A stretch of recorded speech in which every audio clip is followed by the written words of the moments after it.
I just want to welcome everybody out to my show, Real Estate 101 with Troy Brown. Today we have a special guest with us, Kristi Olson from People's Mortgage. I want to thank you for coming out, Kristi, and if you could take a minute, just tell us a little bit about yourself and your experience as a lending professional. I started my first job as a lender in 1998. After having children, I worked as a realtor for more flexibility while raising them, mostly flipping and remodeling homes. When my children were a little older, I decided to go back to lending, which is my true love. I've been back at it for over a year now. I received a master's degree in business in 2014. Between that degree and my real estate experience, I am quite well-rounded in the finance and real estate world. Well, I must say that's a very impressive background and one that a lot of loan officers won't have. A few questions, if I may. Do you have a friendly first-time homebuyer program? And if so, what are some of the details? We can do a 3% conventional loan for first-time homebuyers. We also have many no-down payment programs. Although these programs are not only for first-time homebuyers, it is usually first-time homebuyers who are using these programs, as repeat buyers many times have a down payment. Well, that's good to hear, Kristi.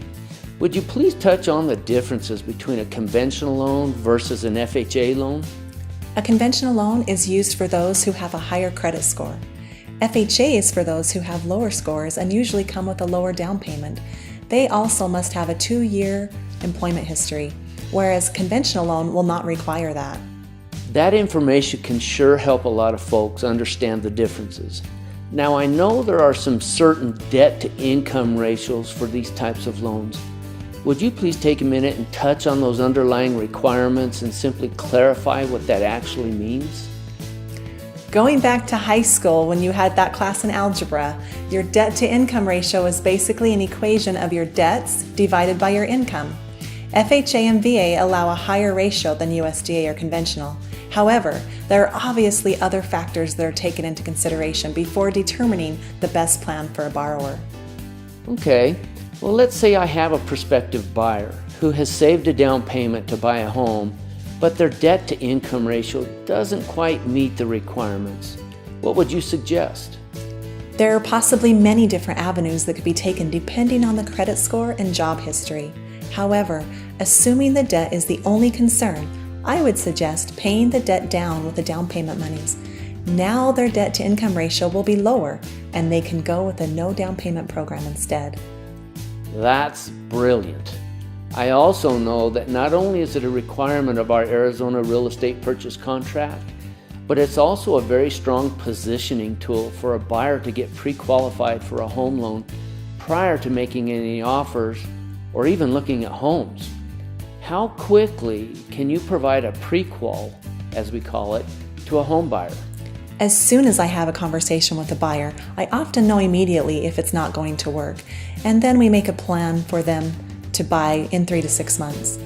If you need this pre-qual immediately, I could get it to you within a few minutes of having this conversation, if all goes well. However, it could be based on receiving documentation that supports the information I was given by the borrower. What are the current interest rates for a 30-year conventional loan and a 30-year FHA loan? Since the recession, rates aren't one for all and all for one anymore. Rates are more like life insurance, in that life insurance is based on age, health, lifestyle choices, etc. Likewise, rates are based on the health of the borrower's credit income history. If one borrower has a 640 credit score and another has an 800, you would see a significant difference between the two rates. Does People's Mortgage also provide USDA loans? And can you please explain for our audience what kind of loan this is? Yes, we do. People often get confused and think USDA is a first-time homebuyer loan. In fact, it's for rural communities, so everywhere in the White Mountains is acceptable for this type of loan. However, there is an income limit to these types of loans. The benefit to a USDA loan is that there is not a down payment and lower mortgage insurance. Many times, I set up the scenario just right so that the buyers come in with no money at all, including their closing costs, which you could never get when renting a home. How difficult is it to apply for a home loan? And for those folks wanting to get a home loan, how would you recommend they go about starting the process? It is not difficult at all. It starts with about a 5 to 7 minute conversation with me. usually over the phone. If I decide we're good to move forward, I will give them a list of the documentation they need, and they are ready to make an offer. Throughout the process, I will communicate with all parties involved and walk the buyers through the process step by step. I promise to make it as painless as possible. Well, thank you, Kristi, for taking time out of your busy day to share some of these home financing facts with us. We sure appreciate your time. Why don't you go ahead and tell everybody the best way to get in touch with you? You can reach me at 928-243-1579 or email me at kolson@peoplesmortgage.com. Anyone needing to buy or sell your home, remember the promo code at the bottom of the screen. For sellers, you can redeem that promo code for a benefit. And buyers, if you buy a home through me, I'll purchase your first year's home warranty, assuming it doesn't conflict with any of your lender's guidelines. I want to thank you for joining us today on Real Estate 101 with Troy Brown from Home Smart Professionals. Have a great day.